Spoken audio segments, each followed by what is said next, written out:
ओम श्री गणेशाय नमः। जय श्रीमन्नारायण, जय आदिशक्ति माता, जय भोलेनाथ, जय माता पार्वती। दोस्तों, आपका दिन शुभ और मंगलमय हो। आइए आज सुनते हैं फाल्गुन मास महात्म्य कथा अध्याय 28। इस अध्याय में विदुर जी ने श्री मैत्रेय जी से पूछा, ब्राह्मण, आपने राजा प्राचीन बरी के जिन पुत्रों का वर्णन किया था, उन्होंने रुद्र गति के द्वारा श्री हरि की स्तुति करके क्या सिद्धि प्राप्त की, वह बताने की कृपा करें।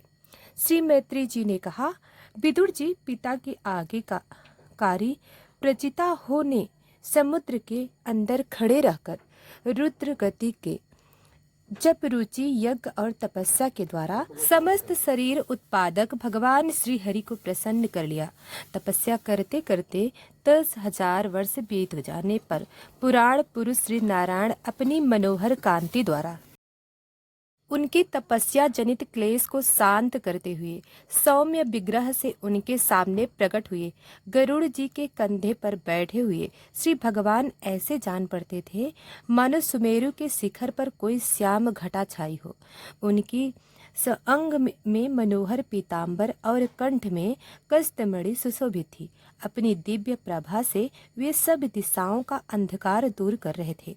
आदि पुरुष श्री नारायण ने अपने शरणागत प्रचिता होगी और दया दृष्टि से निहारते हुए मेघ के समान गंभीर वाणी से कहा। श्री भगवान ने कहा, राजपुत्र, तुम्हारा कल्याण हो। तुम सब में परस्पर बड़ा प्रेम है और स्नेह बस तुम एक ही धर्म का पालन कर रहे हो। तुम्हारे इस आदर्श सौहार्द से मैं बड़ा प्रसन्न हूँ।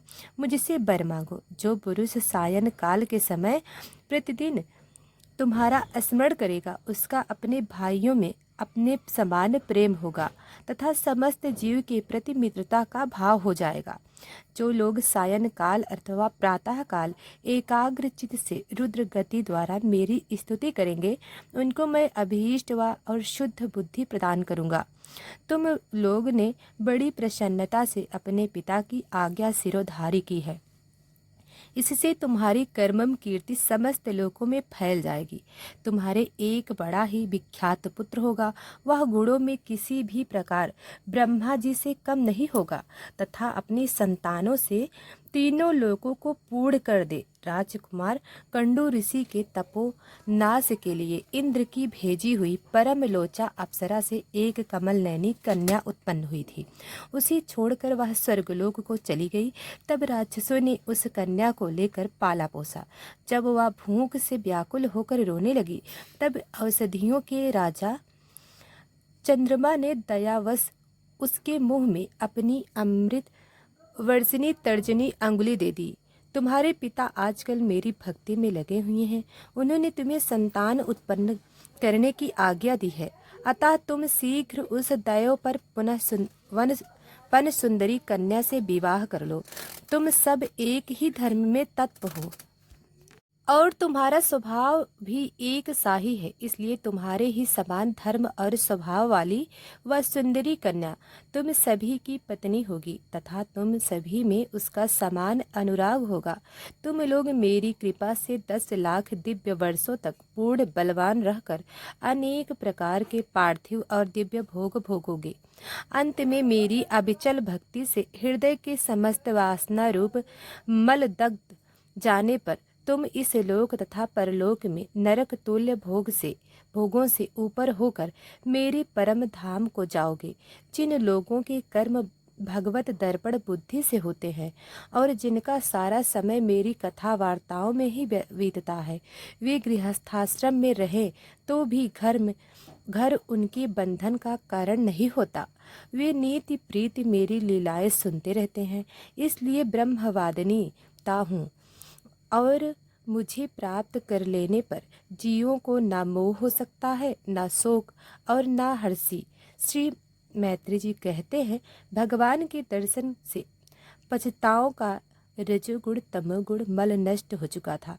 जब उनसे सकल पुरुषार्थ के आश्रय और उस सबके परम सुहित श्री हरि ने इस प्रकार कहा, तब वे हाथ जोड़कर गदगद बाणी से कहने लगे। प्रचिता ने कहा, प्रभु, आप भक्तों के क्लेश दूर करने वाले हैं। हम आप आपको नमस्कार करते हैं। वेद आपकी उदार गुण और नामों का निरूपण करते हैं। आपका वेग मन और वाणी के वेग से भी बढ़कर है तथा आपका स्वरूप सभी इंद्रियों की गति से परे है। हम आपको बार बार नमस्कार करते हैं। आप अपने स्वरूप में स्थित रहने के कारण नित्य शुद्ध और शांत हैं। वास्तव में जगत की उत्पत्ति, स्थिति और लय के लिए आप माया के गुणों को स्वीकार करके ब्रह्मा, विष्णु और महादेव रूप धारण करते हैं। हम आपको नमस्कार करते हैं। आप विशुद्ध रूप हैं। आपका ज्ञान संसार बंधन को दूर कर देता है। आप ही समस्त भागवतों के प्रभु वासुदेव नंदन भगवान श्री कृष्ण हैं। आपको नमस्कार है। आपकी नाभि से ब्रह्मांड रूप कमल प्रकट हुआ था। आपके कंठ में कमल कुसुम की माला सुशोभित है तथा आपके चरणों में चरण कमल के समान कोमल हैं। कमल नयन आपको नमस्कार है। आप कमल कुसुम की केसर हैं। केसर के समान स्वच्छ पीताम्बर धारण किए हैं। समस्त भूषों के आश्रय स्थान है तथा सबके साक्षी हैं। हम आपको नमस्कार करते हैं। भगवान, आपका यह स्वरूप संपूर्ण क्लेश की निवृत्ति करने वाला है। हम अविद्या, अस्मिता, राग, द्वेष आदि क्लेश से पीड़ितों के सामने अपने इस प्रकट किया है। इससे बढ़कर हम पर और क्या कृपा होगी। अमंगलहारी प्रभु दीनों पर दया करने वाले समर्थ पुरुषों को इतने ही कृपा करनी चाहिए कि समय समय पर उन 3 जनों को ये हमारे हैं इस प्रकार स्मरण कर लिया करें। इससे उनके आश्रितों का चित्त शांत हो जाता है। आप तो सभी प्राणियों के अंतःकरण के अंतर्यामी रूप से विराजमान रहते हैं। फिर आपके उपासक हम लोग जो कामनाएं करते हैं, हमारी उन कामनाओं को आप क्यों ना जान लेंगे।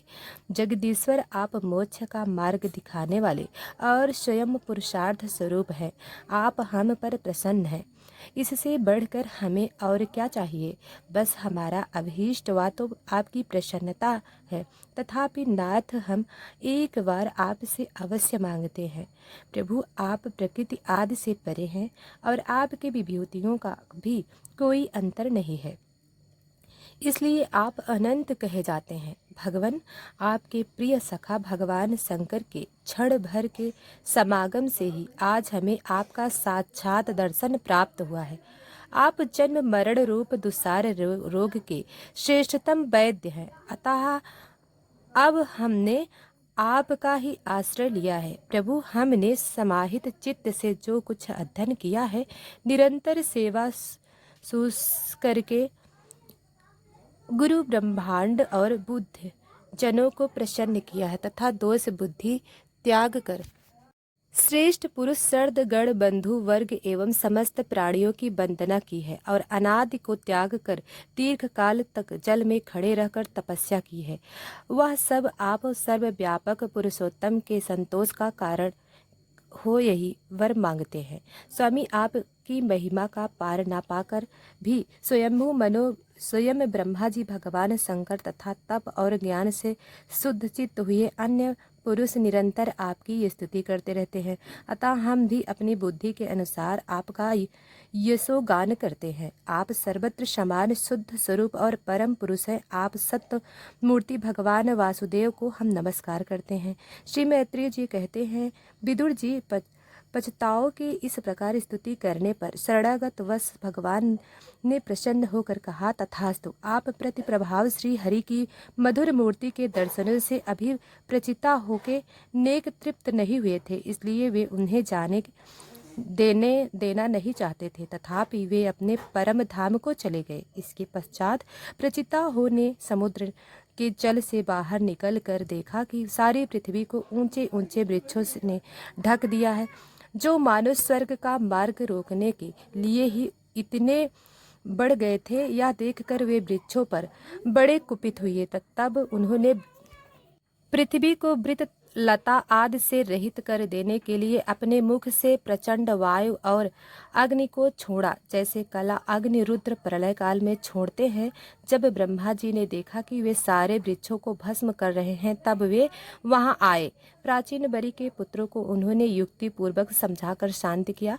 फिर जो कुछ वृक्ष वहां बच गए थे, उन्होंने डर कर ब्रह्मा जी के कहने से वह कन्या लाकर प्रचिता ही हो को दे दी। प्रचिता ने ब्रह्म जी को आदेश से उस मरीसा नाम की कन्या से विवाह कर लिया। इसी के गर्भ से ब्रह्मा जी के पुत्र दक्ष ने श्री महादेव जी के अवज्ञा के कारण अपना पूर्व शरीर त्याग कर जन्म लिया।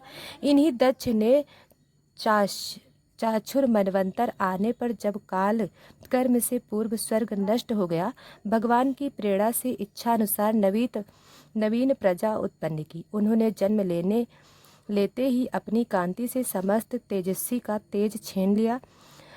एक कर्म करने में बड़े दक्ष थे, इसी से इनका नाम दक्ष हुआ। इन्हें ब्रह्मा जी ने प्रजातियों के नायक के पद अभिषिक्त कर सृष्टि की रक्षा के लिए नियुक्त किया, और इन्होंने मारीच आदि दूसरे प्रजापति को हो अपने अपने कार्य नियुक्त किया। तो इसी के साथ यह अध्याय समाप्त हुआ। हम आगे की कथा कल सुनाएंगे। तो प्रेम से बोलिए भोलेनाथ की जय, विष्णु भगवान की जय। तो दोस्तों, वीडियो को लाइक और सब्सक्राइब नहीं किया है तो अभी कर लें। धन्यवाद।